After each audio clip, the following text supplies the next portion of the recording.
Hey, you did it. You found it. You found the podcast version of the show. It's Writer Radio. Here are the things you need to know. We stream live Monday through Friday, 10 a.m. to noon Eastern Time at writerradio.com. 2, you can find every episode on YouTube, youtube.com/@writerradio. We're on Spotify, same name, Writer Radio. We are on Twitter or X @BradWriter, BradRiter. We're on Instagram @Writer Radio. There's a group now, Writer Radio Facebook group. Go there, find that, follow that, like it, whatever you have to do. We've got a phone number. You can send texts, leave voicemail, 716-288-5246. Email, bradwriter@gmail.com. You don't need to memorize this. It can all be found at writerradio.com. That's the hub. But those are the places. Thanks for listening. Please tell a friend. Please share. That's how we grow. Glad to have you on board to the podcast version of Writer Radio. As I'm reading things to try to figure out how to make the show bigger and better and stronger and faster and louder and more dominant and take over the world and all that stuff, one of the things I read this week, and it's constantly changing. If you've ever tried to keep up with the technology of digital, social media, etc., whatever, things are constantly changing, which is why, hey, I had a radio show for a while, and then I didn't, but then I could just do the show anyway, but I was playing music, so I couldn't post it as a podcast, so then I figured out how to edit out the music, but sometimes there's little snippets of it in there, and that makes it partially blocked on Google, so then you got to figure out a way to do that, and where is that saved, and how is that stored, and why do I have multiple copies of the same file, and why is my storage overloaded on my computer, and that's what happens. One of the things that I learned is that platforms like Spotify and YouTube are downplaying your, what's the word I'm looking for, like the amount of people that you get put in front of. Audience is a simple term. But as far as like Writer Radio, episode 141, which is what this is, as far as this just popping up in someone's feed because they liked something similar or whatever, if your episodes are just named after numbers, you are downplayed. So I thought, oh good, there's one thing I don't have to think about. We just call each episode what it is based on the number. But that does make sense.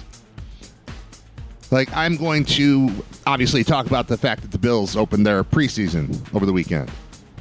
Despite the fact that I didn't stare at every single play of the game, I had it on while doing other things, so I have some observations. None of them ridiculously, like, hardcore, this guy needs to be on the team or this guy needs to not be on the team. But I got some things that I saw, and I'm going to talk about the Bills. And if I make the title of the podcast, once the live stream is over, sometime around noon, 2 hours from now, I then edit out the music, and I upload it as a podcast. And if I call it episode 141, which is what I've been doing, nobody's going to accidentally just find Writer Radio episode 141. Like, thinking about it, that makes sense.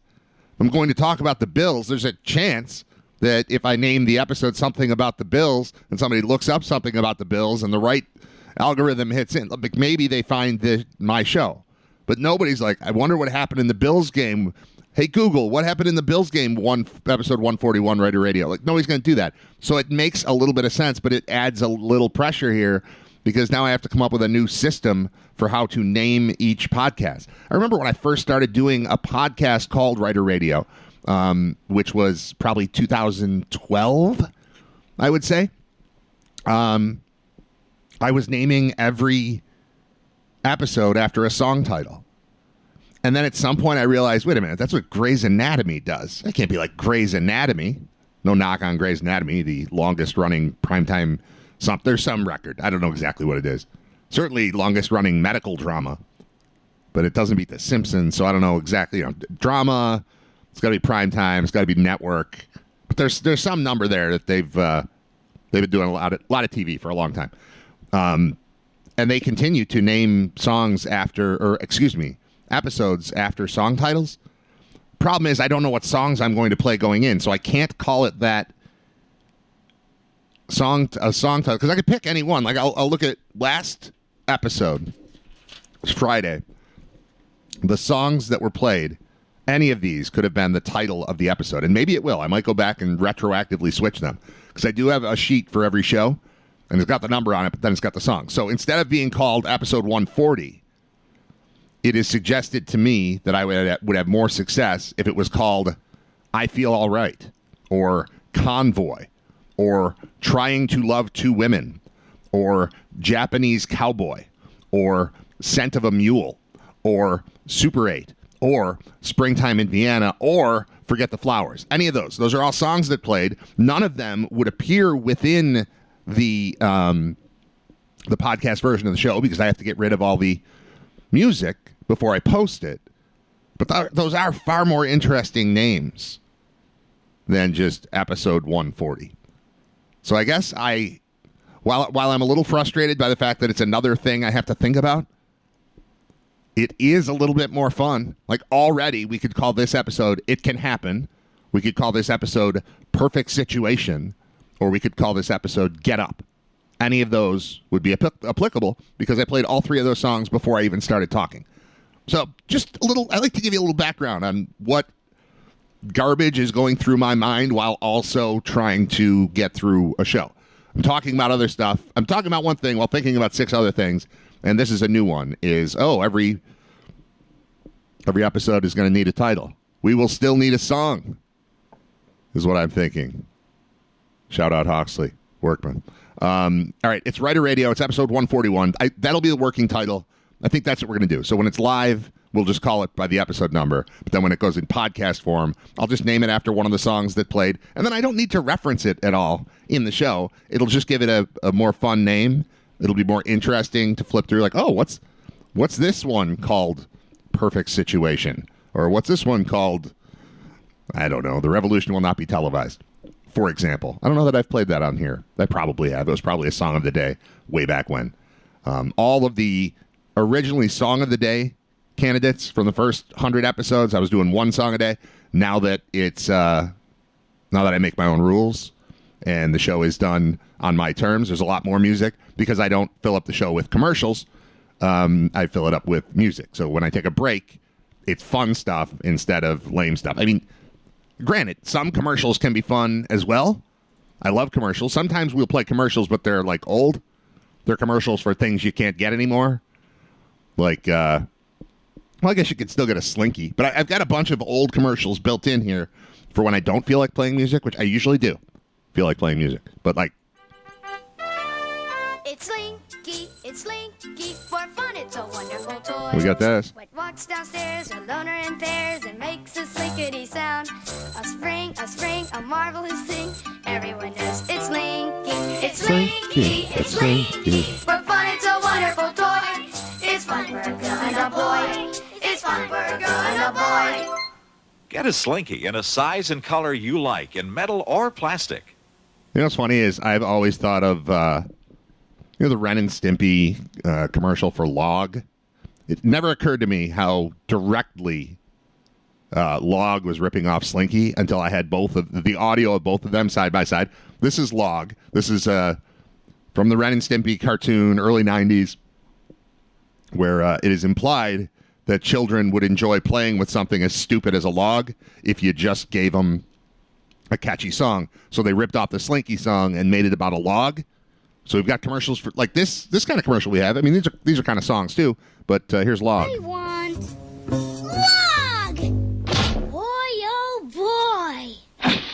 Yes, Log. All kids love Log. What rolls downstairs from owner and pairs rolls over your neighbor's dog? What's great for a snack and fits on your back? It's Log, Log, Log. It's Log, Log. It's big, it's heavy, it's wood.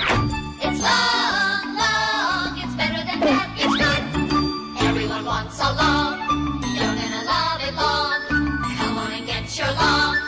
Everyone needs a log. Log from Blammo.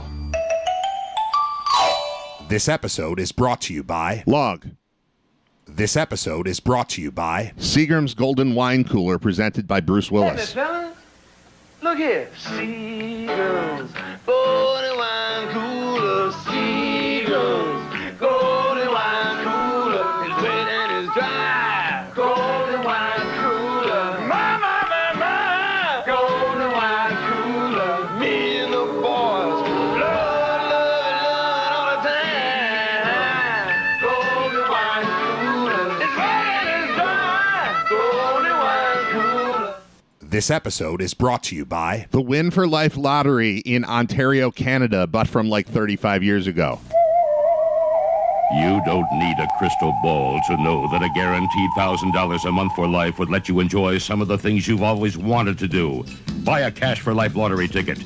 You could win $1,500 or $250 a month for life, or one of more than 16,000 cash prizes. For $2, you get a chance for a lifetime of security. It's a Cash for Life lottery. Support the Ontario Association for the Mentally Retarded and win for life. This is Rider Radio. This episode is brought to you by Orange juice. Frozen concentrated orange juice from Florida tastes fresh because it's frozen fresh. The freezer's the reason it tastes so fresh. The freezer's the reason it tastes its best. With the Florida seal of approval, you know it's 100% pure orange juice that meets standards even higher than the federal government's. And you know it tastes fresh because it's frozen fresh.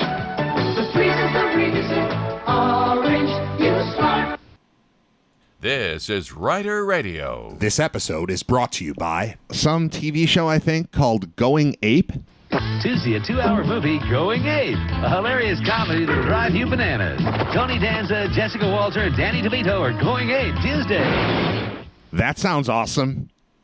I'm proud to be a part of Rider Radio when it's presented by Going Ape. This is Rider Radio. This episode is brought to you by Santa Barbara. Yesterday afternoon, Bill and I tuned in early for the Olympics, and we saw Santa Barbara. Well, I thought I knew what soap operas were all about, but this was something else. I mean, it was sexy, funny, suspenseful, real, exciting. Not what I expected. Not what Bill expected either. Right, Bill? Santa Barbara, it's something else. Earth to Bill. Earth to Bill, he's just drooling. His jaw has hit the floor. He had no idea how sexy Santa Barbara could possibly be, and now he can't even listen to his beautiful wife, who just wants to talk about the plot of the latest episode of Santa Barbara with him. But Earth to Bill, wake up, Bill. Earth to Bill, it's the best. Oh, it's Rider Radio. This Told is ya. Rider Radio. This episode is brought to you by It's brought to you by Fur Coats. This is Paul Nathan at the Arts, Crafts, Hobbies Building and Exhibition Place. For the last time this year, 48 of Montreal and Toronto's leading fur manufacturers are assembling their entire collections for the largest end-of-season fur clearance ever held. Hundreds of thousands of dollars worth of designer furs, including such prestigious names as Laban, Canada Majestic, and Black Llama. This luxurious mink coat worth $3,200 at Exhibition Place, only $595, or on-the-spot financing and wear at home for just $55 a month. February the 14th to 17th in the Arts, Crafts, Hobbies Building at Exhibition Place. All right, two of our sponsors you don't want to work with together. You don't want to go to the fur coat sale, even if you won the Ontario Win for Life lottery and you're getting a fat like $250 a month for life, and now you can afford the fur coat. You still don't want to mix that with, let's say, a fictional or fictitious, I don't know which word you would use there. I'm sure you could look it up. I'm not going to. Fictional product for your hair known as Soul Glow. This is Rider Radio. This episode is brought to you by Soul Glow. Just let your soul glow. Just let it shine through. Just let your soul, baby, feeling oh so silky smooth. Just let it shine through. Just let your soul glow. There was a point to this. Oh, because I play songs instead of commercials, but I could play commercials, but they'd be for Grape Nuts and Hanes Underwear and High C and Hillshire Farm and Duracell and something called Captain EO. The Wizardry of Lucas. Wait. This is Rider Radio. This episode is brought to you by something called Captain EO that I think involves Michael Jackson. The Wizardry of Lucas. The Mastery of Coppola. The phenomenal music and dance of Michael Jackson.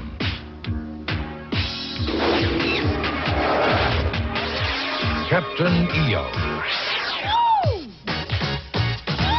In spectacular 3D. Coming September 19th to Disneyland at Walt Disney World and nowhere else in the universe. So to be clear, that is George Lucas, Francis Ford Coppola, and Michael Jackson combining their talents to do something at Disney World. I'm not positive what Captain EO was. We're going to have to find out. It's a 1986 3D sci-fi short film shown at several Disney theme parks from 86 until 98. It starred Michael Jackson, was directed by Francis Ford Coppola, and it was part of an attraction with in-theater effects.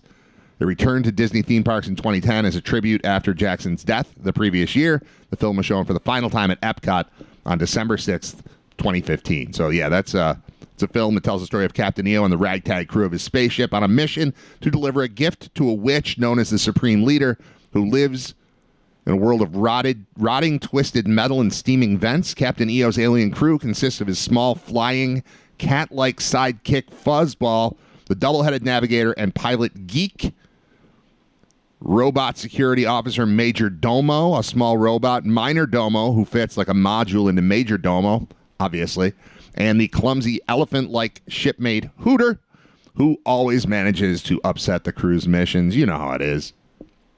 The whole thing is 17 minutes long, but that's what they did. They combined George Lucas, Francis Ford Coppola, Michael Jackson, and turned that into 17 minutes of stuff that they were able to. It was a $24 million budget, which would equate to about $68 million right now for a 17-minute film that was used in Disney properties. All right. It's amazing that two opposite words like frozen fresh actually worked in ads. That's never made a ton of sense to me.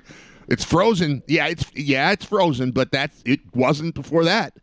Before that, it was not frozen. And now when you thaw it, it's just back to fresh again.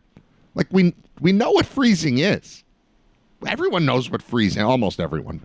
I would imagine the vast majority of people understand the concept of freezing something.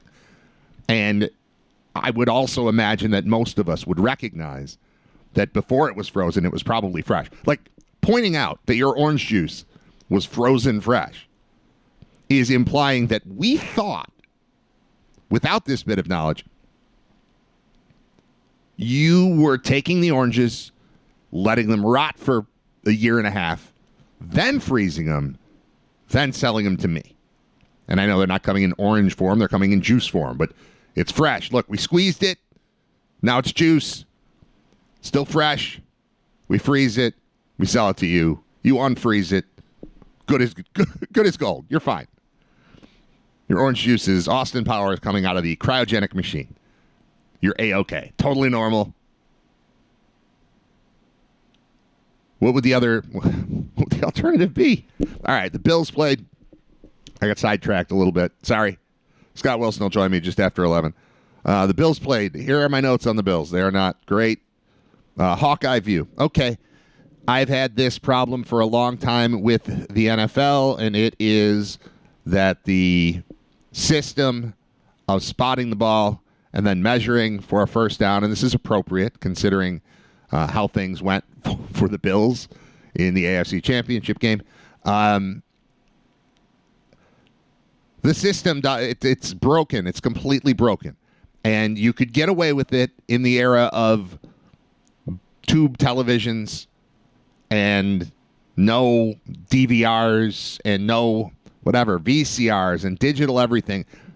Everything that happens on television is now in Super HD with everyone in America having the ability, with a couple of downloads, to edit the video themselves to show whatever they would like. Like it's all just, we can see it too well.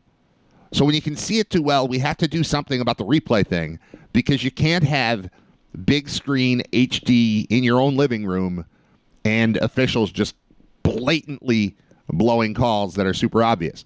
So while replay came in, whenever it did, it was in the 80s. I need to look this up. When did replay come into the NFL? Because it was in, then it was gone, and then there was this massive campaign to get it back, and then it came back, and it still isn't right. And now they've added replay and the Hawkeye view, they're calling it, to look at first downs and whether or not a team has attained one. That's the first I've seen it. I haven't watched any other football other than the Bills game the other day. From the preseason. I didn't watch the Hall of Fame game. I haven't just tuned in to random things that are happening. The Bills are on. Okay, I'm in.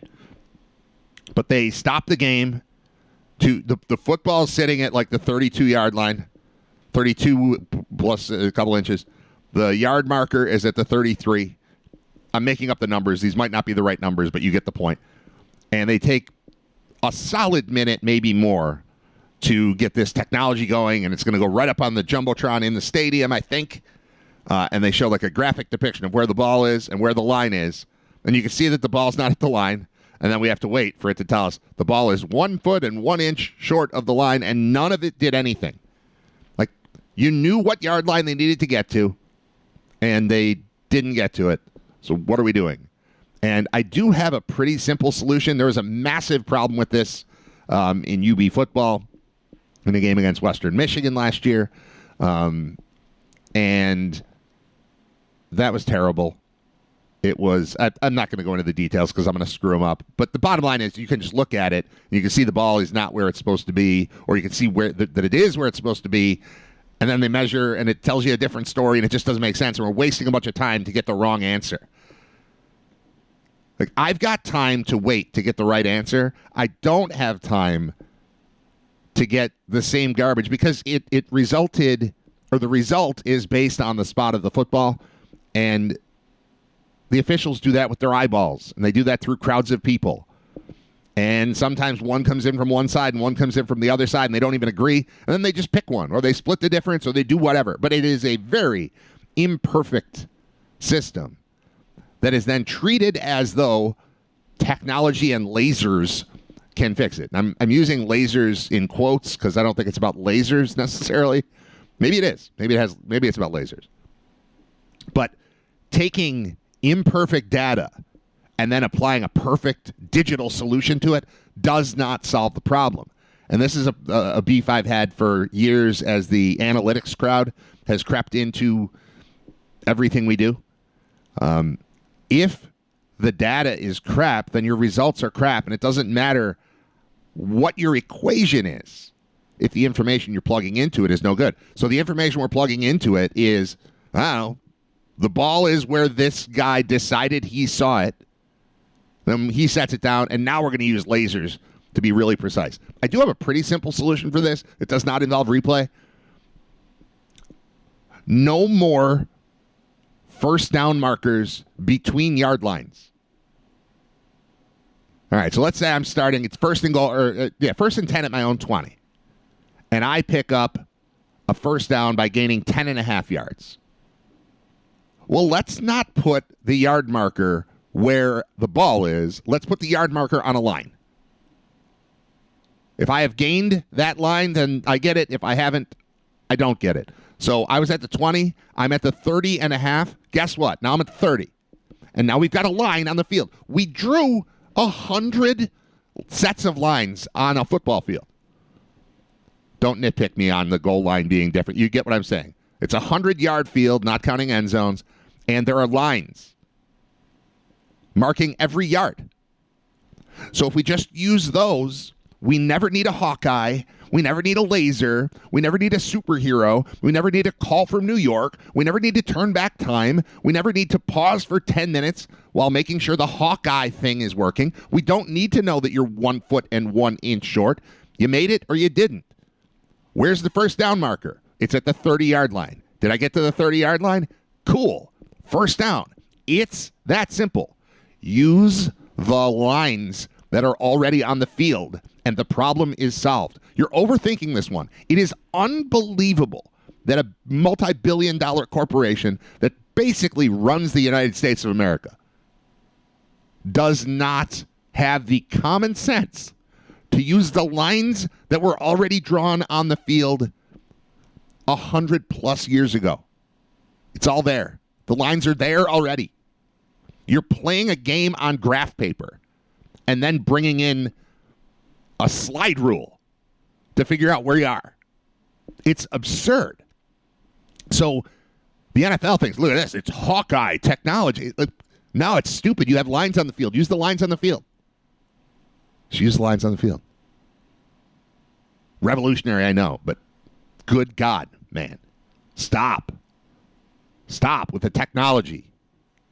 Stop with pretending because we have a digital version of it, it's better than look where the ball is. Look at the lines on the field. Did we gain that line? First down. And then just don't set up the first stick anywhere but on a line.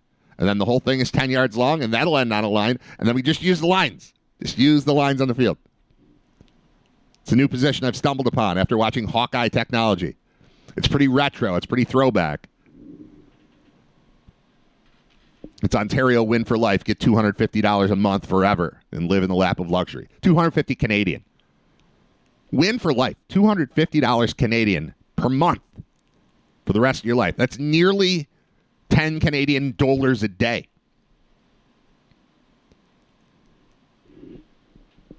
The NFL needs younger officials. The game is too fast for them on the field. The average age of players 26.6.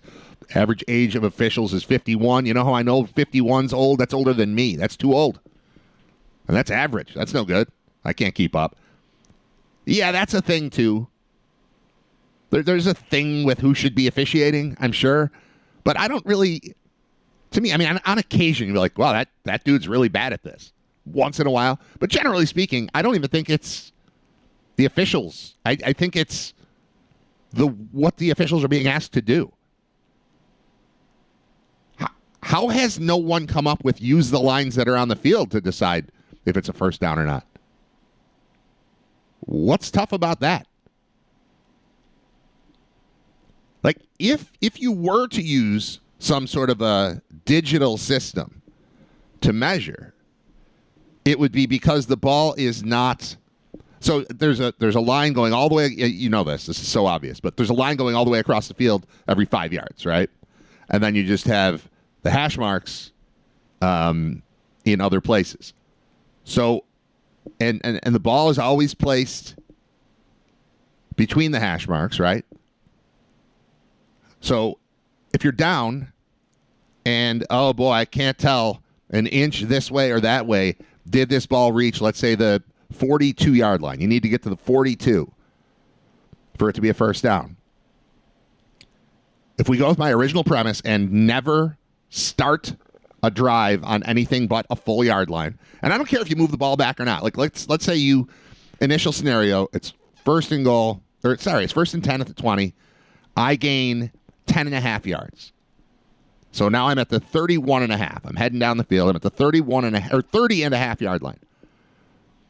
I don't care if the ball comes back to the 30. The ball can start at the 30.5. But the yard marker should start at the 30. Just use a full number. Just use the numbers. If you use the line, if you start at a line, it'll end at a line. Then we can use the lines. Use the graph that we've drawn. So let's say we do that, but you land kind of in between the hash marks and can't really tell. Now we can use one of those laser things like we use at home. We've got one for hanging pictures that shoots a red laser around the room. Like that works. How about this? Garage door opener. That's what we need. We need to use the lines that we have and garage door opener technology. You know how there's an electric eye at one side and an electric eye on the other side? And if they can see each other, we're good. And if they can't, it's interrupted and the door won't close. That's all you need. All right, so we needed to get to the 42-yard line was the number I think I used. We need to get to the 42-yard line. The ball is really close. If we brought out a garage door opener, not the whole thing, we don't need the door, but just the one eye and the other eye, and we set it up and we shot it from one hash mark to the other hash mark, if the ball interrupts the laser, first down. If the ball does not interrupt the laser, not a first down. The end. We're measuring the wrong way. Measuring the length of the field is wrong. Measure across to see if you hit the plane that you were attempting to hit. This is so simple. Is it revolutionary or simple or both at the same time? Because I feel like everything I'm saying is like, yeah, of course, it's so obvious. But why are we bringing in Hawkeye technology to figure out a first down that's obvious to the brain and eyeballs of everyone who's watching in a preseason game that does not matter at all, that's being broadcast only locally? Like, this isn't the Hall of Fame game coming at you from Canton where it's a national broadcast. This is just, Andrew Catalan and Steve Tasker hanging out doing a game for Bills fans. The end. We definitely didn't need to sit around and wait for Hawkeye technology that told us less than we knew already. You look down, that ball's not where it needs to be. All right, let's see what the Hawkeye technology has to say. Use the lines on the field. And if you need lasers involved, you shoot it sideways like a garage door opener. If the ball interrupts it, the door doesn't close, therefore it's a first down. Does that make sense? Does to me. All right, that was the... I have 2 entire sheets of things that I wrote down to talk about, and so far I've made it 2 words in. I wrote Hawkeye View, and we're at 10:34 a.m. All right, I'm going to cross off Hawkeye View. Number 2, Trey White giving out water. I raved last week about episode 1 of Hard Knocks. I will not wait an extra day to watch it like I did last week. New episode comes out Tuesday, 9 o'clock. My son Nate asked, how are we possibly going to do baseball practice and trivia and Hard Knocks all on Tuesday? He's concerned. And I said, don't worry about it, man. What else are we going to do? Who are we? We are people who will go to baseball practice, schedule it half an hour earlier than most baseball practices so as to be able to get to trivia. Trivia ends around 9. Hard Knocks starts at 9. This is all going to fit just fine. That wasn't meant to rhyme. But I do it all the time.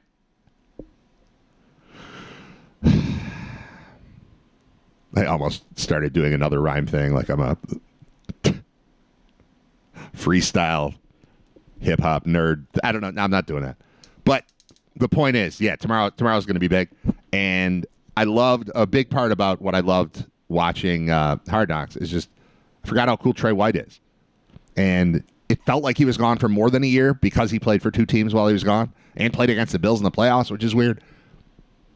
But having him back and comfortable and seemingly healthy and just being fun again was one of the coolest things about it. And then watching him on the game, he was they showed him early handing out water to teammates. And that's the fourth quarter. Like, he's still handing out water to teammates. At some point, they interviewed him. He's like, you got to do what you can, man. You got to do anything you can to help this team. I'm here to help with this team. And people are thirsty. It's hot, so I'm giving them water. And, like, part of it's a joke, but part of it's not a joke. He's a clown, but in the best possible way. Take him seriously because he works super hard at what he does, but he also works super hard at being fun.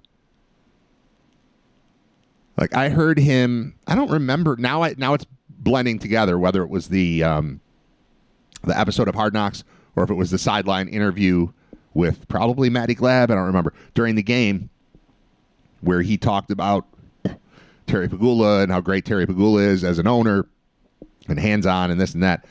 And then he somehow worked in what I think is the best Trey White joke of all time, which was the Trey White goaltending school. The kind of joint production thing they did with the Sabres, where it's just Trey who just, I mean, doesn't he just ooze hockey? It was a funny, like, fish out of water type of thing where you can learn how to play goaltender from Trey White. And he remembers, that was, probably 5 years ago that they did that or more.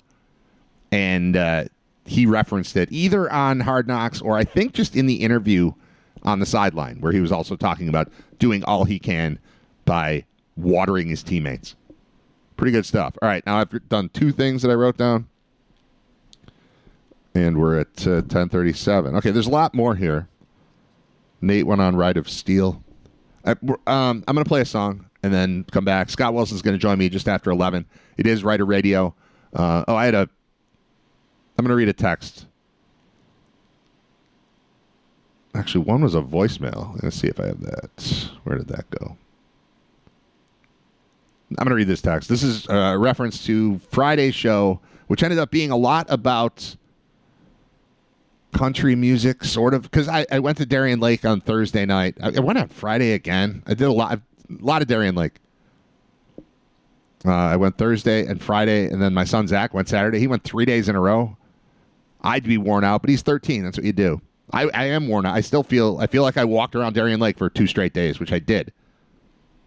But when I was there on Thursday, there was a country concert. Thomas Rhett was performing that night, and I noted on the show on Friday that it sure does seem like everybody who goes to a country concert goes in costume. More cowboy boots and cowboy hats than I've ever seen in my life, and that was just walking around the park. I didn't go to the show, but pulling in, like, it's weird. You could tell without even getting out, like, oh, there must be a concert, and I bet it's country. Just from, like, the types of vehicles that were pulling in. it just, a lot of trucks, a lot of American flags, a lot of, I don't know, there's a vibe. Before you even got anywhere near where you could see people tailgating, just like, this looks like a white people concert. Very, very white people concert. So that was Thomas Rhett. That was Thursday. We went again Friday. Now, this time we didn't make the mistake of showing up at the same time as the concert audience. We went very early, but it was apparent right away there's another concert. This time, it was a couple people a little bit more famous than Thomas Rhett, and I'm sure he's huge in country circles. But it was, it turns out, the Outlaw Country Festival or something. And you know how, like, last year I went to Hershey Park. My family went to Hershey Park. And part of the reason was to see Green Day in concert. Green Day was performing. It turned out they did not play the day that they were supposed to because Billy Joe had lost his voice. But instead of playing their concert that day, Green Day just hung out at Hershey Park and rode roller coasters. And there's all kinds of pictures and video of them just hanging out at the park. You know, I'm sure skipping lines because they're Green Day. But just people having fun at the park. And I've heard stories of this. You know, I'm big into like the band Fish, and you'll just hear about, John Fishman was just hanging out he went to the fair, like they were playing at a county fair, and he went and he was just eating funnel cakes at the fair. Like there's all kinds of stories like that. When you go to Darien Lake on the day of a show, there's a chance you're going to see those musical artists just wandering around the park. And my God, did I want to see. Either one of them would have been fine, but Willie Nelson on a water slide, Bob Dylan on the flume. I spent the whole day walking around looking for Willie Nelson or Bob Dylan, thinking how much fun that would be. What a great picture it would be. Yeah, just like Willie Nelson on the Pirate. He kind of dresses like a pirate sometimes. Willie Nelson on the Pirate would be a great picture. Me and Willie Nelson on the Pirate, the best picture of all time. Want to replace your profile picture on everything? LinkedIn. That would be my new professional headshot. Me and Bob Dylan on the Sky Screamer. Alas, those two people are super old and were not involved, to my knowledge. Like, how old is Willie Nelson? I guessed Willie Nelson's like 94. And Bob Dylan's 83 is my guess. All right, so let's see. Willie Nelson is 92. Close enough. Bob Dylan is 84. Close enough. All right, so I was right. Early 90s, early 80s. Not super likely to partake in the rides at Darien Lake. Like just being on the Ride of Steel with Bob Dylan. Whoa. Going up that chain lift. Ugh. I've got nothing else. I've got that noise. I didn't mean to even talk about this. Going down the hill. I don't have a Willie Nelson noise. Bob Dylan on a roller coaster. Bob Dylan on a water slide. Bob Dylan on that slingshot. You know that slingshot? Bob Dylan and Willie Nelson together on the slingshot. Slingshot's that one where, there's two different ones. I don't know which one the slingshot is. One of them is where you're in a hamster ball and they pull you down and then they just fire you into the sky and you're on bungee cords and you come down and you go up and it flips around. That would be a good one to see. You'd want like the point of view cam on Bob Dylan and Willie Nelson. Willie's just high. Bob Dylan's just old and And then the other one, there's the one where they shoot you across the lake. You just kind of get a belt on. Also, bungee cord / rubber band related. But that one's more free. You're out in the air in that one. That's just you with like a belt. You might have your buddy with you, or your wife or your kid or something strapped to you. But you're like Superman. You're flat. And you're shooting across the lake and then back and then across the lake and then back and then it calms down. I haven't done that one. I haven't done the one where I don't know the names. But there's one where you're in a bubble and you get launched up and then down, and then there's one, it's the same ride, but it's sideways. Either one of those, Like Bob Dylan and Willie Nelson screaming across the lake. Willie Nelson's ponytail flopping behind him. And then Dylan just like, oh. All right. I'm sorry. I apologize to all of this. Saw photos of Kesha on Superman. Willie on the Mind Eraser would be incredible. Yes. Willie Nelson on the Mind Eraser. I rode the Mind Eraser for the first time in several years. And I liked it. And I got off of it. And my son Zach is like a psycho roller coaster guy. And he claims that whatever they did to the Mind Eraser, they made it rougher. I'm like, Zach, I doubt that to be true. It's like, no, it is. It used to be. I used to think it was smooth, and now I don't think it's smooth anymore. And whatever they did, it looks better. They painted it, but it's rougher. And I rode it. It's the same ride it was when I went on it in high school. It's the same. It's cool. It's fun. It's a little rough. You're getting flung around in the air. Like that's what happens. But I liked it a lot. And we got off, and my son said, "What did you think?" And I said, "I don't remember." And we all laughed. Because my mind was erased, man. It's a mind eraser, so I don't remember what it was. All right, I'll see myself out. Dave Matthews used to ride his bike through the parking lots before shows. Yeah, I've seen, like, that's happened with Fish, too. Like, Mike Gordon used to do that all the time with his bike. Not as fun as Bob Dylan on a slingshot. Whoa! As he flies away and back. I don't even pretend to have a Bob Dylan impression, but just today, I can't stop with the idea of Bob Dylan on a ride and that being the only noise he makes. You wouldn't understand him. What'd you think of the ride, Bob? I saw him live. It was probably like 10 years ago, and it was awful. Ton of respect for what he was. No interest in seeing him then or now. It might be the only concert I've ever left where, like, with the headliner on stage, it was like, I've had enough. Oh, I've had enough. Like, even the songs that he played that I knew didn't sound like the songs I knew. They sounded like different things being mumbled by an 80-year-old man, which is fine. I get why Bob Dylan's in town. I would like to lay eyes on him. I just would rather see him on the moto coaster than in concert. They could do that. They could just sell days of that. Like, come on out to Darien Lake. No, there's no concert. But I don't even know what band to use. I'm so out of touch. But just come walk our grounds and you might see this happen. Like Bob Dylan trying to win a giant stuffed monkey by shooting basketballs.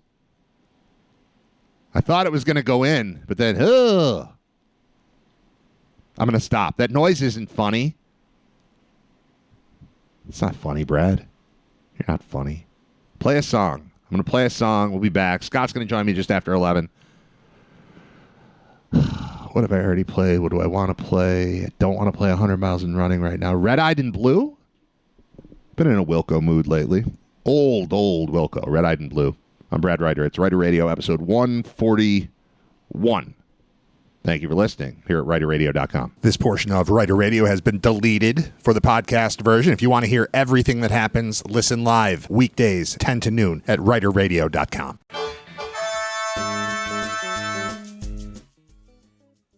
What makes the pump don't work? Because the Vandals took the handle. One of the greatest lyrics in the history of music. I have no idea, but it's great.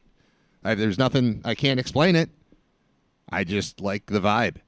And that's a long time ago. And Bob Dylan played Darien Lake the other night. I looked at the set list from Bob Dylan and Willie Nelson. I have a feeling Willie Nelson at age 92 is still awesome live. Because he's just cool, and I bet he still sounds exactly the same. And then Dylan live, I mean, it was a while ago that I saw him, but it was bad. It was very bad. It in no way resembled any of the songs. I like the songs. I like some of the songs. I'm not like a massive fan. I respect the history. I get his importance, all that stuff. I didn't see the movie yet. I should see the movie. We were talking about that while walking around, my wife and I. Like, hey, we haven't seen the Bob Dylan movie yet. Been meaning to. Haven't gotten around to it. I don't know. Doesn't seem thrilling. Bob Dylan has never been thrilling. But Bob Dylan at this age, definitely not thrilling in concert, but would have been thrilling to see on the water slides. Or the slingshot. All right. A couple of text messages I want to read, and then we will we'll do like a quick little break so I can get Scott Wilson on the phone, and then he'll join me to discuss all sorts of things. He watched the Bills. Bills play the Giants. Scott's a Giants fan, follows the Bills. Obviously very into UB football as well. Scott's a football junkie. It's why he's our senior football correspondent. So he'll have some things on, he's always got things on everything. Okay, I have two other things I wrote down about the bill. I can get to those later. I want to read these texts so we can get to Scott. This one is not actually written by a friend. This is just sent to me by a friend. It's a tweet, but it says, UFOs have always been real. UFO stands for unidentified flying object. I've agreed. I've thought that the whole time, too, even as a kid. Are UFOs real? Well, yeah, there's stuff in the sky. If I don't know what it is, it's unidentified. I agree with that. This goes into further detail. It says, if I throw a dildo through the air and it hits you in the face before you know what it is, you just got hit in the face by a UFO. That's true. That's not how I thought of it previously, but that's not bad. And then I was talking last week about, this is my Thursday trip to Darien Lake. Feels like that's all I do is go to theme parks. You're wrong. I mostly go to baseball games, but in between baseball, we can ride roller coasters. So that's what we do. I've got 3 boys. What do you want from me? My life won't always be like this, but I've got a, 15 to 20 year period of my life where it's baseball and roller coasters, man.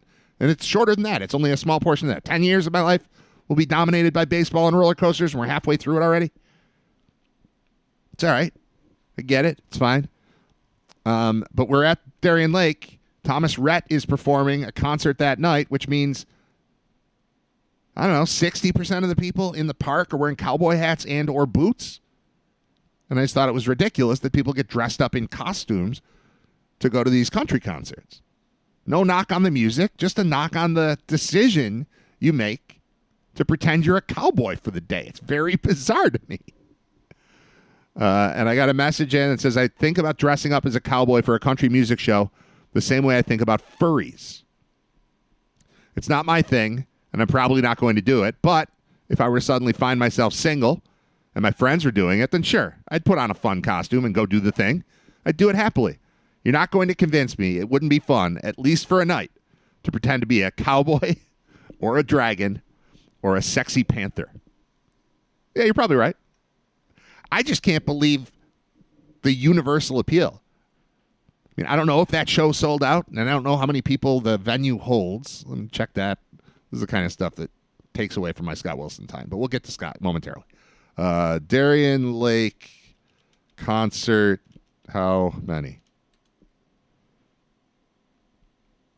Just under 22,000. 6,400 seats under the pavilion plus lawn seating get you at 21,600. I have no idea what ticket sales were like for the Thomas Rhett show, but it seemed like they were pretty good. There were a lot of people in cowboy hats, and confused me. I'm all right, though. All right. I'm going to save this. There's another lengthy message that I want to share. Also had a good one referring to... there was a voicemail referring to Scott talking about Dean Cain. Scott's take on Dean Cain the other day was legendary, that he has decided he wants to become a member of ICE and that he is confused and honestly believes that he used to be Superman as opposed to used to play the role of young Superman on a TV show called Lois and Clark. Dean Cain was not the star of that show. I'll tell you that right now. That said, Scott ripped into Dean Cain on Friday's show, and then Friday, it might have been while I was walking around Darien Lake. Yeah, it was. All 5 of us went. So it was me, my wife, 3 sons. The little guy likes the water park more than anything else. So does my wife. So they were there. I was kind of supervising the other 2. But they're going on rides. I didn't go on many. I went on a couple. I did Moto Coaster for the first time. I did Mindy Racer. I did the Sky Screamer, which is the swings way up in the sky. That might have been it for that day. But I rode Ride of Steel the day before that. Anyway, my whole plan for Thursday was to walk around listening to podcasts. I didn't have my headphones. Friday I did, but my phone was borderline dead, so I didn't get to do it all day. But one of the podcasts I listened to was like a hour and a half Adam Carolla did with Dean Cain in studio, and he was cool. I liked him. So we spent a portion of Friday ripping Dean Cain, and then I ended up selling out and listening to Dean Cain as a guest on a podcast later that day. All right. I'm going to play a song. I'm going to stick with the Darien Lake concert from the other night. We just did a little bit of Dylan, and I think that over the course of did it go away? It went away. Ah, man. All right. I was going to play Willie Nelson. I already played Weezer. Oh, no. I was so lined up with everything. I already played REM. I already played Yes. I already played Weezer. Oh, here we go. This is by request. I was told by our senior music correspondent that he actually said, can you play this song right before you have Scott Wilson on? Because this is the kind of song that makes me love Dave Matthews Band. And I had not heard this song, and I've listened to it 2 or 3 times since it was sent to me, I think yesterday, and I like it a lot. It's called Squirm, and it reminds me of kind of Don't Drink the Water, which is another sort of later era Dave Matthews song. I like it. I'm going to play that. This is Dave Matthews Band, a song called Squirm, courtesy of our senior music correspondent, Josh Gregory's request, and he wanted it to lead into Scott because Scott likes Dave. Dave being Dave Matthews Band. So I'm going to play that. I'm going to get Scott on the phone, and I'll be back with you with Scott Wilson as we continue episode 141 of Writer Radio in just a moment. Thank you for listening, sharing, texting, all the stuff you do. This portion of Writer Radio has been deleted for the podcast version. If you want to hear everything that happens, listen live weekdays 10 to noon at writerradio.com. The song's still kind of going. I hear it. I don't know where it is to stop it. Where did it go? Oh, there it is. Stop it. It's Writer Radio. It's, what's today? August 9th, 2025. And we are on episode number 141. Scott Wilson's been on approximately 40% of them because he joins us Mondays and Fridays. It's good. We wrap up the weekend and start the week with Scott, and then we wrap up the week and start the weekend with Scott. It's a perfect fit. It's a perfect situation.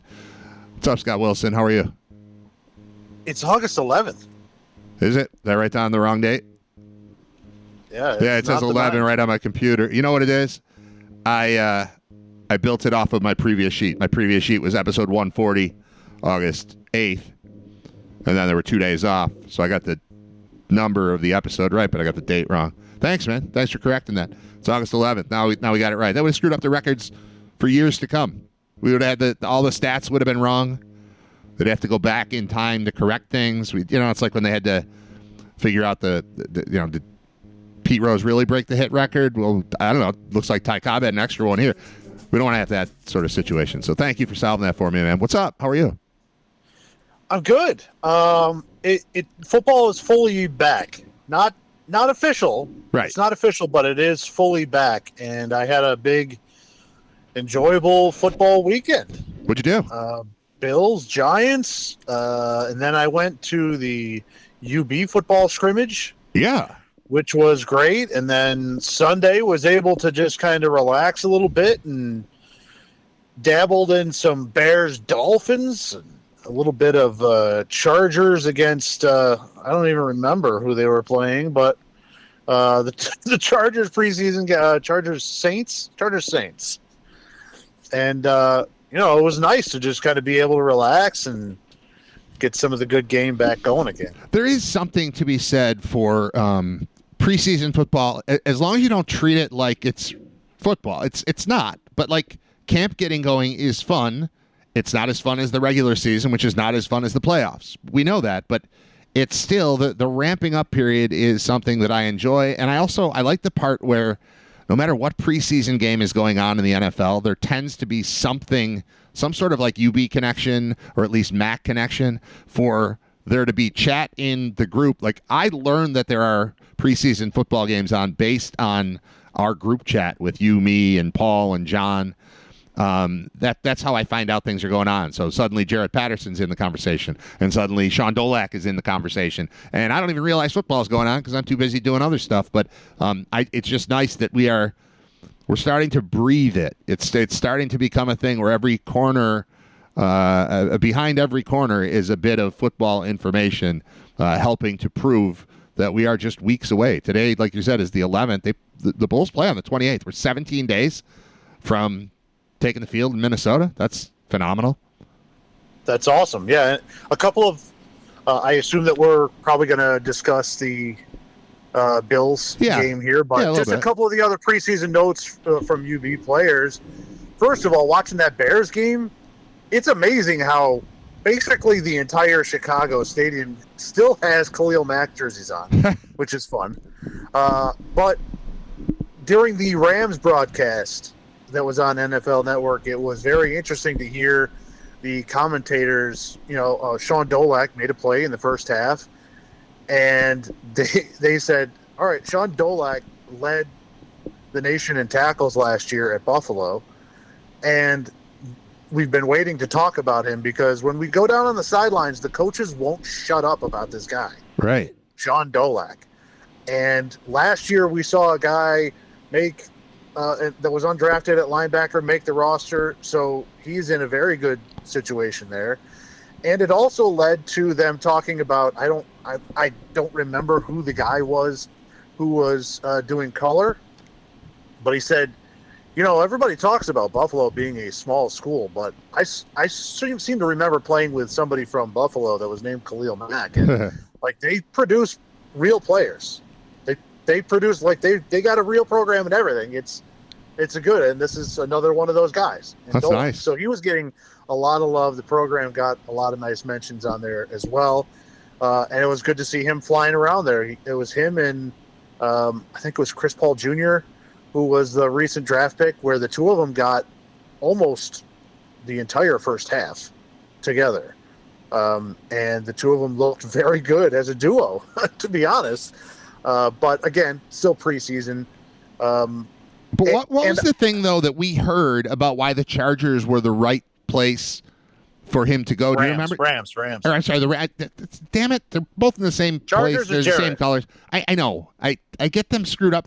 They can't move. It's the Chargers going to L.A. and both of them having the same colors and both of them wearing. Right. It's one team to me. I apologize. Right, the Rams. Do you remember the conversation that we had? Who we had it with? What it was about? Where it was the Rams are a perfect spot for him because that's the type of team that eats up this type of player. Do you remember that? I don't remember all the details of it. That was Mr. Paul Peck.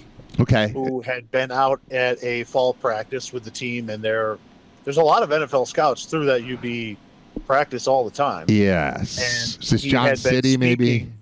He had been speaking with one of the scouts, and one of the scouts made their guess saying, you watch him end up on the LA Rams with Sean McVay, and he's going to turn into a good NFL player because that's the type of program that absolutely this type of player absolutely thrives with their system.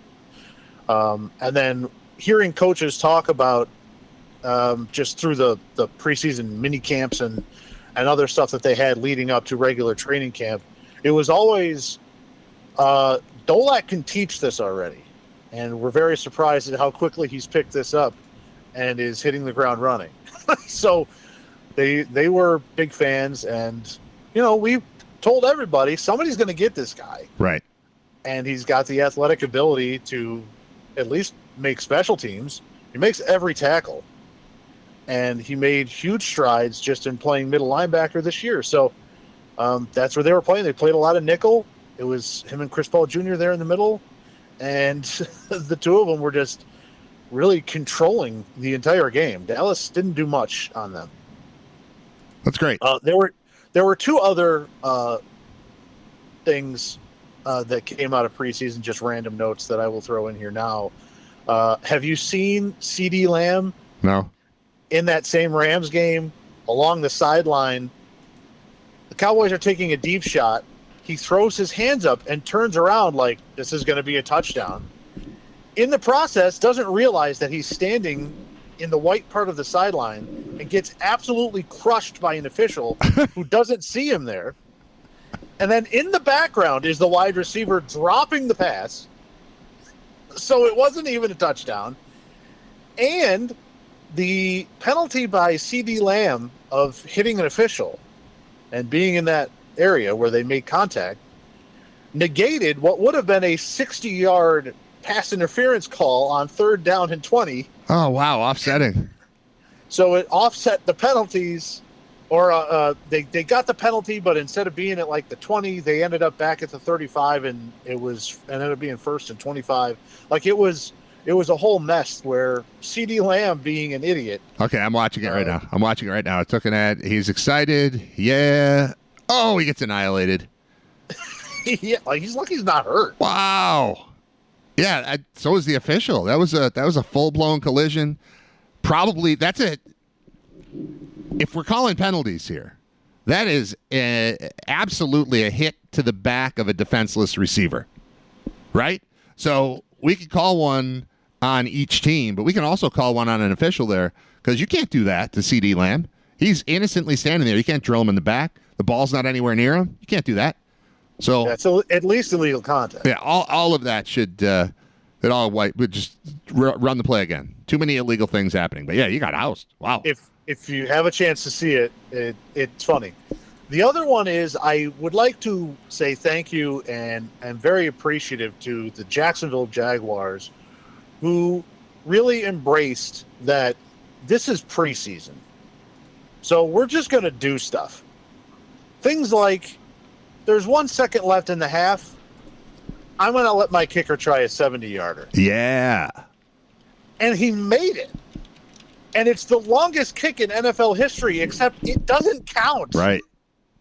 And no one will ever know about it, but it's there, and it was fun. And it was going into halftime, and both teams, you could see, were smiling like, the kick goes in, and both sides were like, this is ridiculous.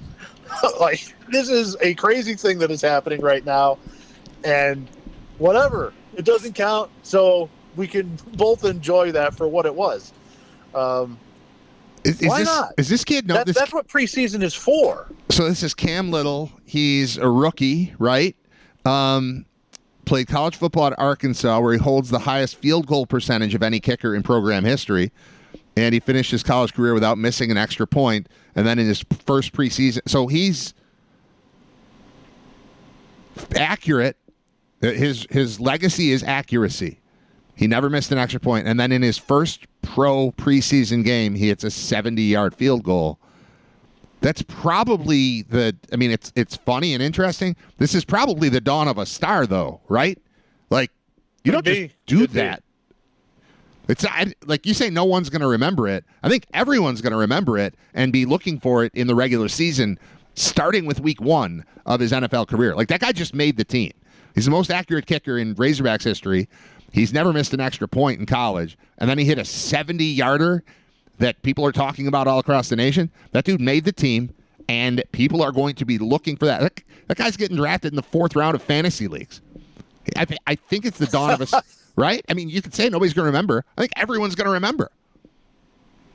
Well, if he goes on to back up that performance, then yeah, I guess you're right. But I'm just saying, as far as the record book is concerned, I mean, he bested the record by 3-4 yards, and that's just not even.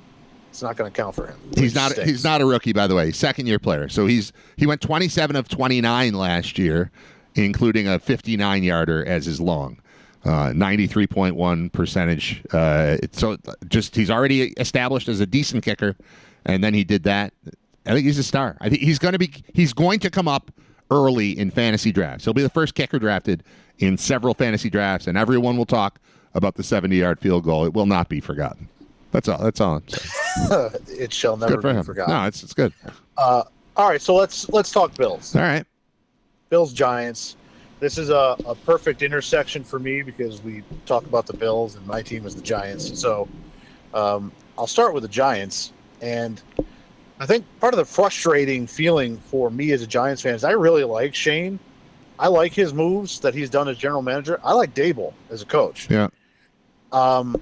They've drafted well. Like, they should be okay this year.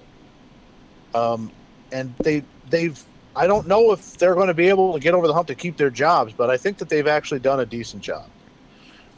And Abdul Carter played 6 plays and got quarterback pressure on 3 of them.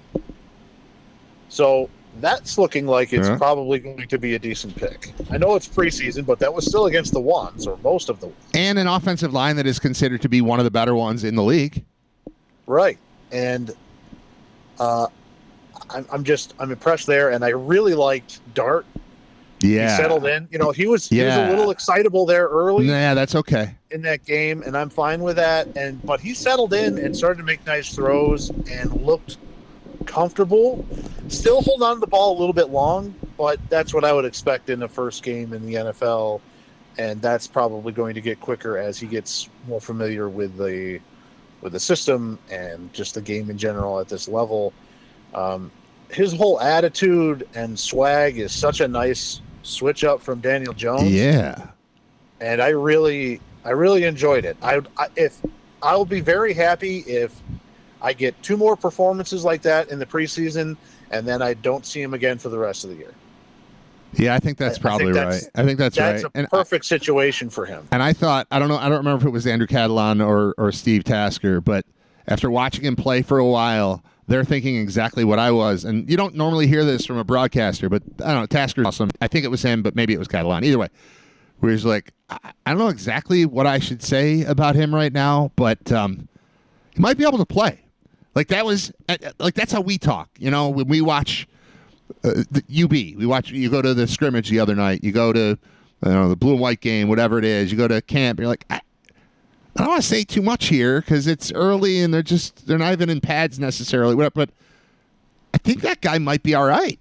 And I think that was the takeaway from this. Is like, I am interested in seeing what happens with this guy. And, like you said, it's unlikely to be, if you see a lot of Jackson Dart this year, it's probably because of some sort of a problem, either an injury or just a disastrous start to the season with Russ. But, yeah, I would be.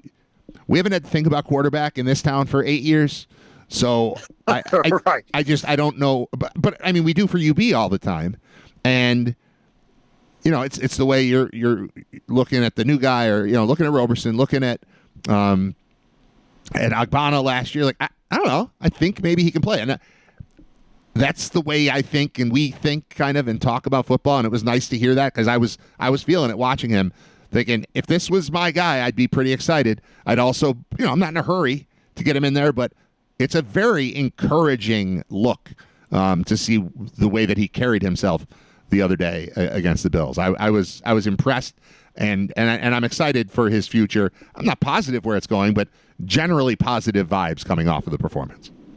Yeah, I don't want to say he looked sharp, but I think he looked a lot more comfortable than I expected him to. Likable and interesting. So, yeah. That's all I'm going for. The whole situation was very positive for me, and being able to see the Bills on the other side and be able to have kind of that measuring stick is nice. I thought the Bills did nice things. I think, Mitch Trubisky, I think he's a good backup. What do you want out of your backup? You want a guy that if something happens and I need him for a game, I don't feel like we're doomed. And I think that the Bills are in a good spot with that. If Trubisky's got to play a game, I still feel like they can win that game. Yeah. As long as it's not the Chiefs. Right. You know what I mean? Like, if it's not the Chiefs or Eagles, I feel like, all right, Mitch can get a game. Yeah, I don't want the season hanging on him, but I feel very comfortable, and I felt that way for a couple of years. I didn't like when he left. He was here for a year, then he was gone, then he came. This is his second year back, so this is his third season with the Bills in the last 4 years. And I think statistically, Mike White probably outperformed him, but he's just been here, and I'm okay with him. I think you're not going to replace Josh with Josh. But there's a reasonable facsimile of the way that the quarterback moves in the offense to make it seem as though things don't necessarily fall apart if you get down to number 2 for a short period of time. Extended period of time, it's a whole different conversation. The Bills are among the best teams in the league because they have one of the best players in the league. If you lose that best player, you become a much different football team. And I think they're, competitive and they're playoff-like. But the reason they're elite is because their quarterback is a superstar. You take away the superstar, you're not going to be that. But yeah, can you just tread water and keep your head up while you're waiting for the guy to return, if the unfortunate thing, an unfortunate thing like an injury happens to Josh, can you survive? I'm good with Mitch there. I'm totally comfortable there, and I thought Mike White was fine too. But I believe in Trubisky as a good fit for this team. It seems like he's, when a guy leaves and then comes back, that tells me that he's well-liked, right? Like he's well-liked, well-respected. Yeah. It happens with Trey White. It happened with Shaq Lawson. These types of guys who leave, and then as soon as there's another opportunity for them to return, it's a no-brainer because the front office likes them, and they like being around, and they just fit in, and they get it, and they're a part of the culture. I think Trubisky is that, so I'm comfortable with that. And then watching him on the field, I'm all right with that too. As far as UB players, I thought that it was a good sign that Cam Lewis and Joe Andreessen both got early first half snaps and looked fresh, looked good.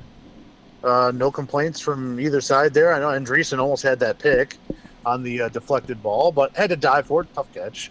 And overall, I thought that there's not too much that you can take from a first preseason game like that. I mean, the Bills didn't play a whole lot of players, but still thought that they looked good, looked organized, had their stuff together, and then came back and fought back there at the end to make it a close game. Took the lead in the fourth quarter, right? Got the 2-point conversion. So,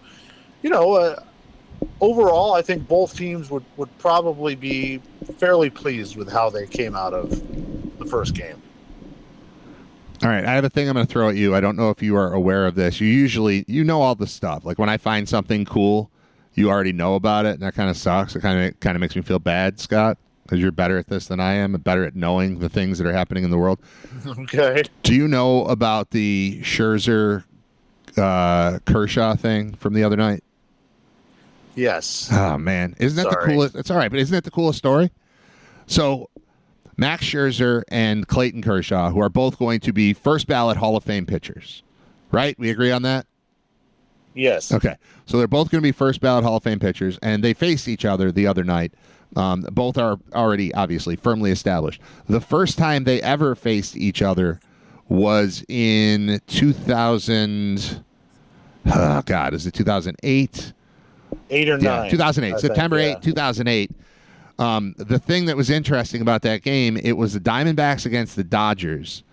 And the intention, the expected matchup of pitchers was two Hall of Famers. It was Randy Johnson for the Diamondbacks and Greg Maddux for the Dodgers at the time. Late career Maddux, he's in L.A. And a disappointed crowd did not get to see those two guys, one of whom was already past 300 wins and one was approaching it. Or they're, about 600 wins combined between these two pitchers. They're supposed to face each other. Instead, two young pitchers who had a combined, I don't know, it was like 2 or 3 wins total between them faced each other. And it was Scherzer for the Scherzer for the Diamondbacks, Kershaw for the Dodgers. And then they faced it. And that was, it's two young kids replacing two Hall of Famers, and if you got tickets for that game, you're like, this sucks. I wanted to see Maddux and Johnson, and instead you saw the first ever matchup between two future Hall of Famers who at the time had won 3 games total. I just thought it was super interesting and super cool. That's the whole story. There's no more to it. I just thought it was a cool baseball tidbit. Baseball update. Kershaw probably top 5 lefties all time. Spawn, Seaver, Kershaw. Carlton. The playoff thing kills me. The playoff thing is is the playoff thing buffered at all by one of the World Series he was in? The other team was cheating. Not really. It's just knowing full well that going into any playoff game with him, you should bet against him. Like it hurts. Like I still like him. I still think he's awesome. I still tune in expecting him to come out of it every time it's the playoffs. But there is some just weird thing about him in the playoffs that precludes me from throwing him in the top 5 of all time. But I don't know who I have there instead of him. I'm just saying I've got a little bit of a hang up in just immediately saying yes to that. Well, certainly, as far as the new crop here, of this generation, he's an older throwback who could in the CC Sabathia type of mold. Not the same size, obviously, but we're still able to eat innings, go long distances, and that's something that you don't see very often anymore. But they were a throwback in that sense. MLB in 2016 ranked the greatest left-handed pitchers of all time. In 2016. And they had Kershaw third in 2016. Okay, well, that's where I had him. Who was 1 and 2? Koufax, Randy Johnson, Koufax. Okay, yeah, all right. Kershaw, Warren Spahn, Steve Carlton. There's your top 5. Lefty Grove. He's got lefty right in his name. He doesn't make the top 5. That's pathetic. Whitey Ford, Carl Hubble, Tom Glavine, and Madison Bumgarner seems like an answer at the time that fit in, but does not necessarily fit in at this point. No. But they had him 10th. But that was in 2016. That's 9 years ago. So 9 years ago, somebody at Major League Baseball, at ESPN, thought that Kershaw was third of all time. So you're doing okay. You're doing okay putting him there. It bothers me. The playoff thing bothers me. But I root for him. I like him. I like that he's old now. I like that his beard is gray. It's fun. Okay. You want to talk UB? Yeah. All right, me too. Okay. You went. I didn't go. You didn't go. I went. John and I were able to take in the first scrimmage of fall camp, and so set the scene. Are you on the sideline? Or are you up in a booth? On the sidelines. On the sidelines. On the sidelines. Do you have like a clipboard? Are you writing things down? I had a piece of paper and a pen, yes, but not as advanced as a clipboard. Oh, it's pretty high tech. You have the clipboards. I don't have the clipboards. I got lots of clipboards. I love always clipboards. Jealous of your clipboards. Yeah, they're a lot cheap. of your clipboards have storage in it. I lost that blue one. That one I missed that. That was cool. It was a clipboard on the top, but it opened up. It was like a, I don't know, inch thick kind of almost a trapper keeper type of situation. I would like to get another one of those. I had a basketball clipboard that I bought, like the dry erase thing, that I left at literally the first game I ever coached for basketball. I lost it. But I bought a new one in time for this upcoming season. So I'm ready for that. I have a baseball clipboard that is a magnetic thing. It's really not a clipboard. It's a lineup board, but it's got little magnets for each kid. So you can, if I have one team, I've got 40 magnets. So I'll make 2 copies of each kid's name, and I print out the stickers because I don't want the dry erase thing, because then my thumbs, my hands, they just brush off. It ends up stupid. So I print out labels, stick them to them, and then you put the lineup on the side, and then you can move the positions around, and you don't have to do that thing in the dugout where you're like, all right, Jimmy, first base, Tommy, second base, Braden, third base, Drew, shorts. You don't have to do that. You just hang it up like new positions, check it out on the board. So I have that kind of, I'm very into clipboards. You're right. You're a clipboard guy. I am. Sorry. And I just want to reaffirm what we heard from Paul Peck when he was last on your show about how he felt like the intensity was up a little bit. From Pete Lembo specifically, right? Well, from everybody, but yes, he was talking about Pete, and I will confirm that. I was able to take in a little bit of the Pistol Pete action this week, which is kind of his alter ego that we call it when he gets fired up. He was fired up. Good. And the team was fired up. When it was one-on-one, not one-on-one, when it was first team on first team, ones on ones. There. It wasn't just one. Yeah, ones on ones. Yeah. Yeah. It got a little chippy, got a little emotional out there, which even the coach had to be like, all right, listen, we're all on the same team here. I know that, I like the intensity, but let's take it easy. And it feels like this is a group that knows that there's some expectations and is embracing that and is intense and ready and wants to prove it. I was very excited to see how things went. I was excited to see that when that intensity picked up, the quarterback, Roberson, got better. Who? And was certainly letting guys know when he was making big plays. And Roberson was great in the red zone. They had a red zone period where they first team ran around, I don't know what it was, 5-6 plays. Then they'd bring in the second crew, and of those 6 plays, I think half of them went for touchdowns.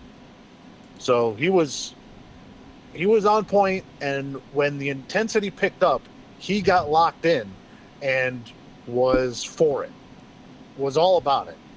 And I really liked seeing that out of him, Roberson, we've seen highlights. We've seen him on tape a couple of years ago at UConn when he was starting some of the starts at Penn State.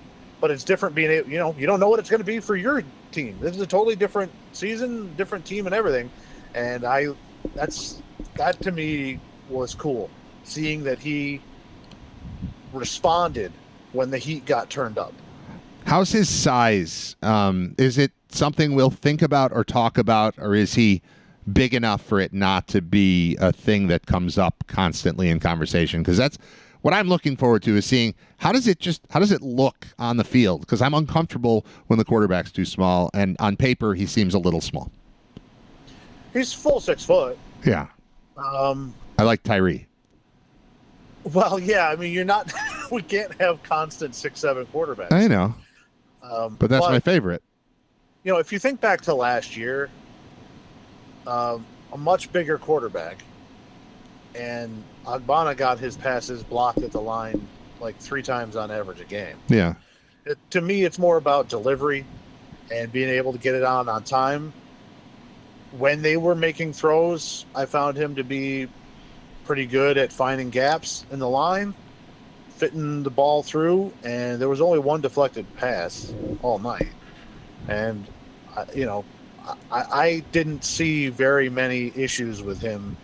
He's got a quick release. He gets the ball out. If it's a 5-yard out, that ball's coming out and it's got steam on it.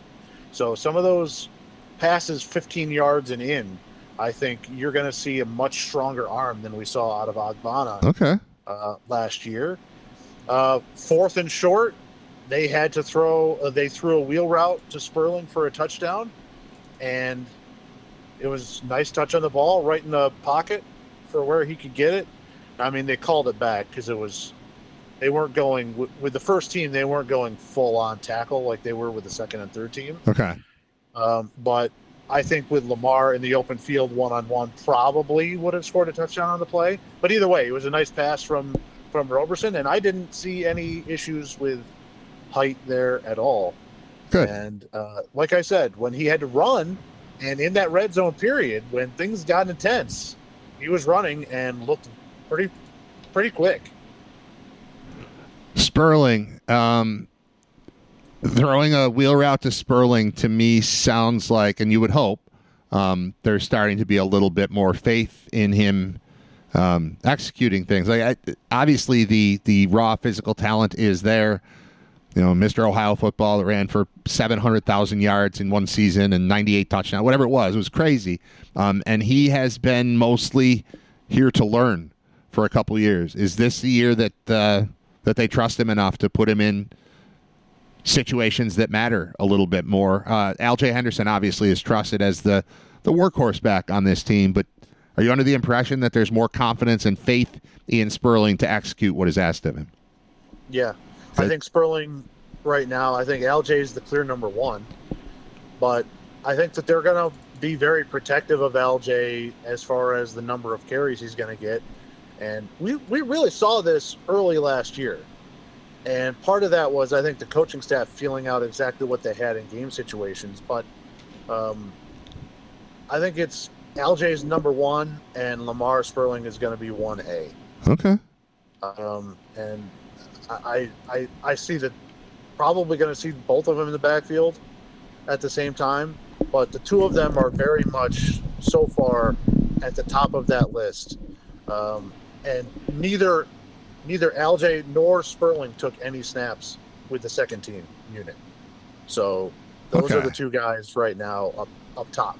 All right, and that could change on a weekly basis, as we've seen. You're thinking about these two guys being the top 2, and next thing you know, it's 6 weeks into the season, and they're 2 and 3, and you got 1 who's beating them out, and then 4 who's starting to fight for spot. Like, that just happens with the massive rosters that they have in college football. But I'll just say Lamar Sperling feels to me like a guy that, if we did college football, fantasy football, and it was an auction draft like we have in my Saratoga League, I would have bought Lamar Sperling for $1 late in the draft and thought, you guys are going to see for the last 2 years. And maybe this year I'd have to buy him for $2 and I'd still get him late, but I can't wait to see him. He's got one of those plays coming. We used to talk about this, probably it was with Tyree, but where we were like, one of these days, that box score is going to make people go, what just happened in Amherst? And, that is just kind of hanging there with regard to Lamar, and I'm excited to see it. I've got time. I can wait, but I'm ready. I'm ready to get a little bit of, what you've been talking about since, you introduced me to Lamar Sperling when he was in high school. And you're like, yeah, they're hot after this guy, and I think they might land him. And then we're just watching, he had 7 touchdowns. Oh, he had 6 touchdowns and 425 yards this week. It's just been that, and we haven't seen that yet. And I'm still waiting for that, but it's good to hear that there might be a little bit more consideration of Lamar Sperling, and that might go, we might get our wish this year with him. Running back is stacked. No, That you don't room say. is In Buffalo? stacked. Yeah, because McNeil is there, local kid who we saw rip off a couple of long runs in the bowl game in the last game. Yeah, he was great. That's right. Play. He's got that speed and that burst. Messiah Birch is like a gadget type guy that they used a lot in situations last year. He had a long run with the 2s in the scrimmage, and then I'm telling you right now, there's a kid from Canton, Ohio, that is a freshman by the name of Nino Hill, who is gonna run for 1,000 yards. I'm not saying this year. Right. I'm saying he's coming. If you saw him run in the scrimmage, you'd say, oh, okay. And I found myself saying that a lot about a lot of the freshmen that have been brought in by this crew under Pete Lembo. And Nino Hill is like impossible to tackle. And there were numerous times, again, the 2s and the 3s were going full contact, where guys had him lined up and he ran guys over. He is a physical runner with enough speed to really make you pay. And I was very impressed with him. I was also very impressed with Wright, the quarterback, who we talked about coming in. Jason Wright. He throws a great ball. He's got zip on it. He looks comfortable and cool already.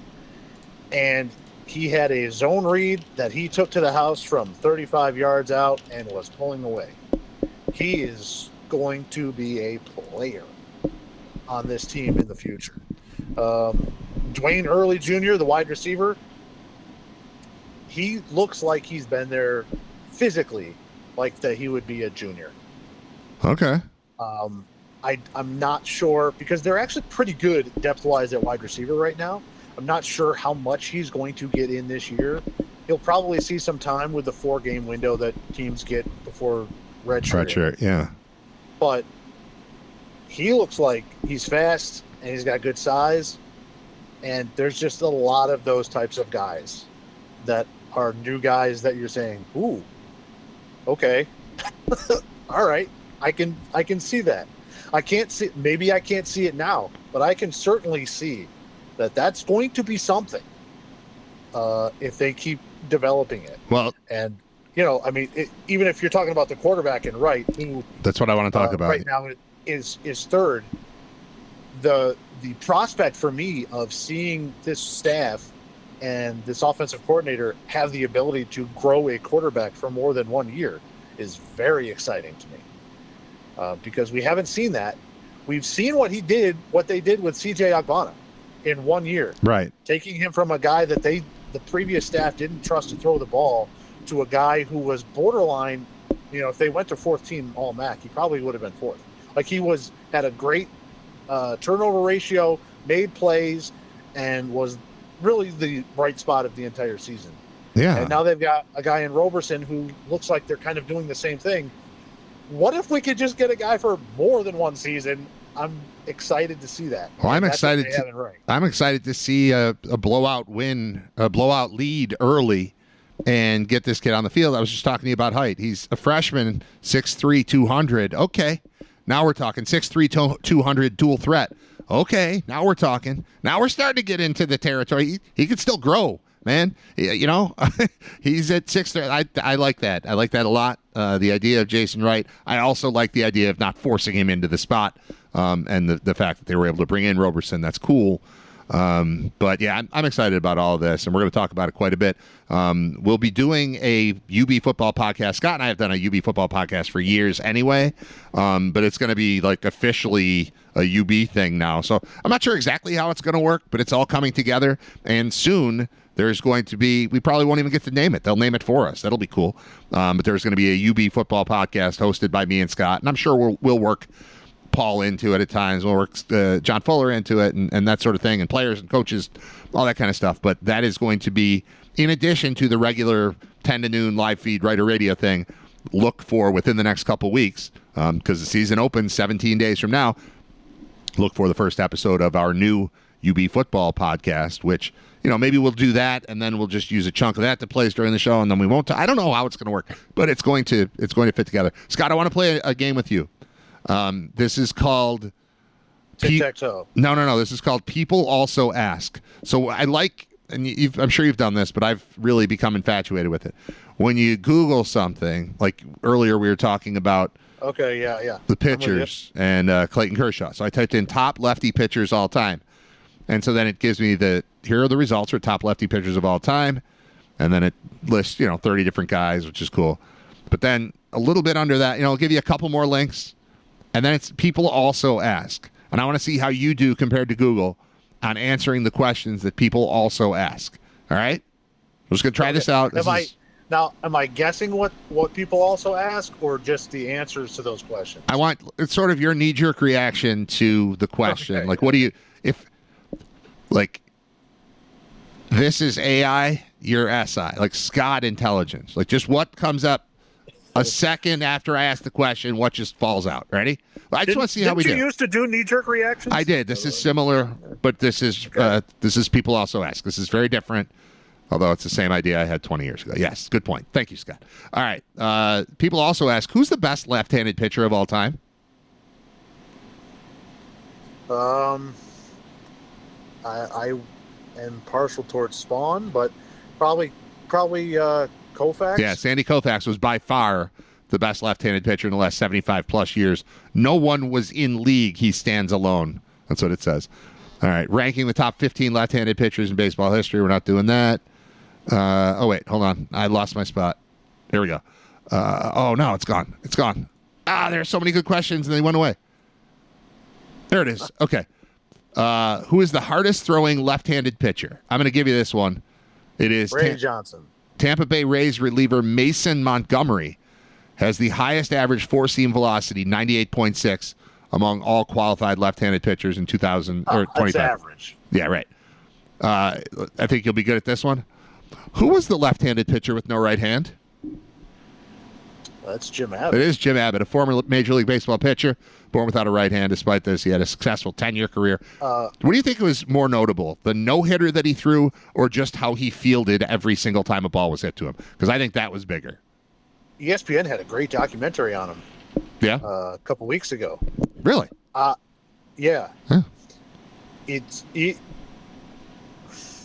The no-hitter is pretty great. It was.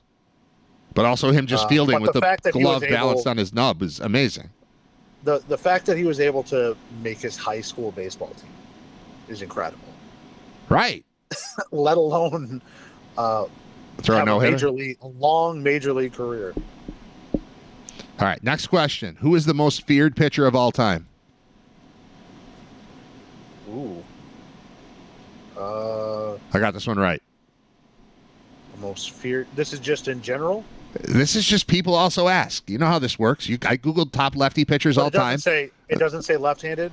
No, just who's the most feared pitcher of all time. This is a separate question that People Also Ask. The most feared pitcher of all time is Mariano Rivera. Bob Gibson. Bob Gibson. His dominance led to rules changes to add more offense. He may have been the most intimidating pitcher of all time. He was extremely competitive and downright surly. Let me ask you this. Are you aware of the Mariano Rivera story from this weekend? No. The Yankees had Old Timers Day. Okay. And for the first time in a couple of years, brought back the game. Oh, where good. Everybody kind of gets to go in. Right. Oh, Mariano Rivera tore his ACL. I don't know. Pitching in the Old Timers Day game. Torn Achilles. It's terrible. Yeah, Achilles. Same sorry. thing. He's definitely out for the year now. For sure. That stinks. Was he trying to throw hard? Was he pitching and he did it? Or was he what happened? I believe he was pitching. Suffered the injury during a defensive play during Willie Randolph's at bat. Took a step in before going to the ground during the preceding half inning. Rivera had hit a single off Andy Pettit. Oh, good for him. All right, well, he got that in. And now it was time to... no, that stinks. All right. Spent his 19-year Major League Baseball career with the Yankees. It didn't feel like 19 years, but it kind of did. That's a long time. Do you want one more question before we go? Yes. What pitcher was known as the Freak? Ooh. I'm gonna give you a little hint here to set sort of the era for you. Fox Sports in 2014 called him, quote, local legend and crowd favorite now and forever. This player was nicknamed the Freak by his college teammates because of his athletic abilities and his abilities to generate powerful pitches from his athletic but slight physique, and he had long hair. Tim Lincecum is who we're looking for. Remember Yes, Tim Lincecum? that's who I had in my head, and I couldn't remember his name. Right, because you're picturing Mitch Kramer from Dazed and Confused because they were the same thing. But yes, he was a skinny, long-haired, hard-throwing phenomenon for a couple years.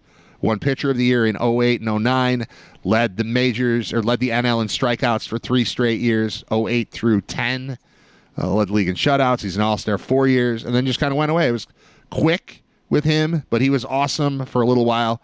Only won 110 games, lost 89 over his career. But for a while, he was a super big deal. I wasn't trying to stump you. I just think it's fun to find out what other questions people ask when we're doing this sort of thing, when we're Googling things. All right. Do you have anything that you need to get out of you, or are we good? And we'll talk to you later this week. I'm good. You're good. I'm good, too. Thank you for joining us, Scott Wilson. Appreciate your time. All right, cool. All right. That's Scott Wilson. It is Writer Radio. He's a frequent guest, twice a week. Quick song. I found Willie Nelson. We can do that now. I'll be right back. It's Writer Radio. This portion of Writer Radio has been deleted for the podcast version. If you want to hear everything that happens, listen live weekdays 10 to noon at writerradio.com. Just about done here.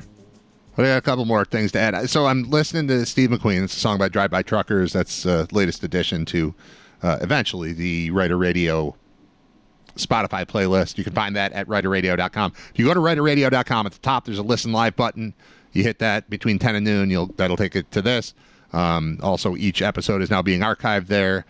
Slowly but surely, we're building this thing and making it come together. On the right-hand side, there's the link to the Spotify playlist. So about once a week, I go through. I write down every song that I play during the show, and then I go through and pile them up in there. So that gives you that opportunity to hear all these songs again. But I'm listening to Steve McQueen by Drive-By Truckers, and I'm thinking about how it ends with him, the year that he died, mesothelioma, blah, blah, blah.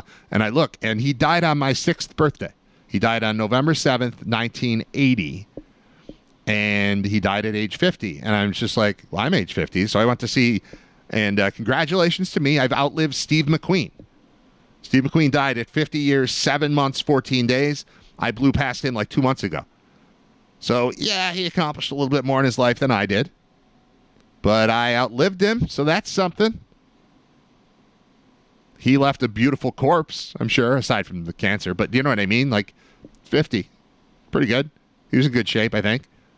I'm looking at other people that have that died at 50. Here are famous people who've died at age 50. And let's see how I did compared to them. I honestly, I don't have the time to put everything into this date calculator. But I want to know, like, Michael Jackson died at 50. DMX died at 50. Bernie Mac died at 50. I want to know if I outlived them. Taylor Hawkins. The drummer, 50. Jim Varney, know what I mean, Vern? That guy died at 50. Billy Mays died at 50. Mentioned Steve McQueen. Errol Flynn, Rod Serling, Joe Strummer. These are all people who, at least according to this site, died at 50. Max Baer. Did I outlive them? I don't know. Hervé Villachez. I saw James Gandolfini on a list somewhere, although he's not on this one. I'm suddenly curious to know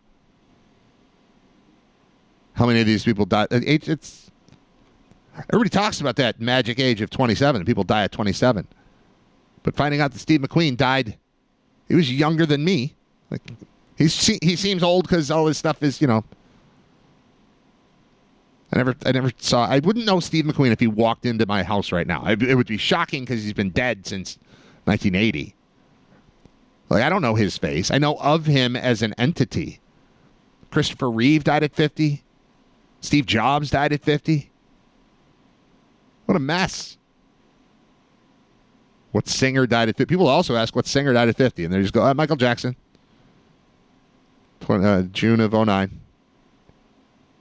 I should remember that June of 09 is when Michael Jackson died because we got married the month after that, and it was in the era of... There were some Michael Jackson weddings that summer, and maybe that whole year. But there was absolutely a tribute to Michael Jackson happening at every formal-ish event with a professional DJ. There was something Michael Jackson related. There was at least a 3-song set of Michael Jackson songs at our wedding, which you were allowed to do because he had just died. And there weren't any Farrah Fawcett songs. John Ritter died died in their 50s. I don't know why I'm suddenly obsessed with this. I got into the Steve McQueen thing. John Ritter died at 54. That doesn't count. 58. No, I want to know exactly 50. Only if you're 50. Even this, Christopher Reeve, 52. These people are lying to me. Bruno Kirby, 57. 50. All right, Michael Jackson, 50. That's where we started this whole thing. Barry White, 58. That doesn't count.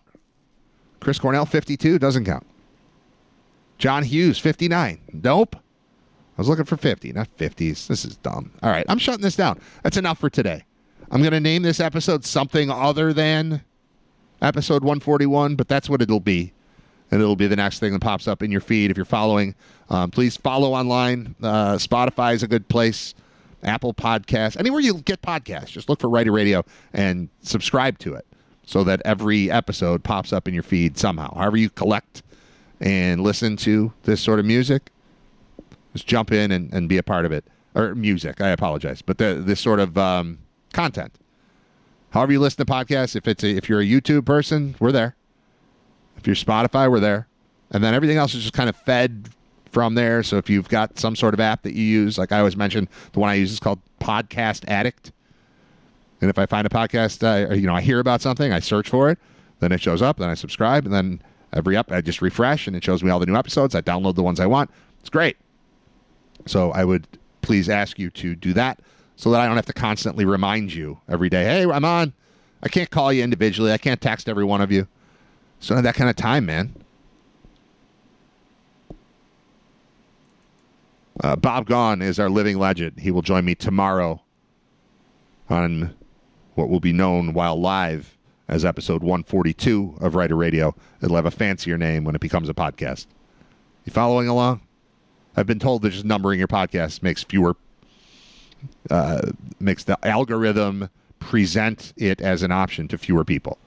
So I got to liven that up. Just another thing to add to making this thing click the way that we want it to. I'm on it. Thank you for joining me. Thank you for listening. I'm Brad Ryder. This has been episode 141 of Writer Radio. What are you doing for lunch? I don't know. I have a turkey sandwich. We're gonna go around the corner. I think you should come with us. This is a great place. Okay. We brought you a shirt. You get out of here? Will you get out of here? Will you? Now, will you go to lunch? Go to lunch. Will you go to lunch?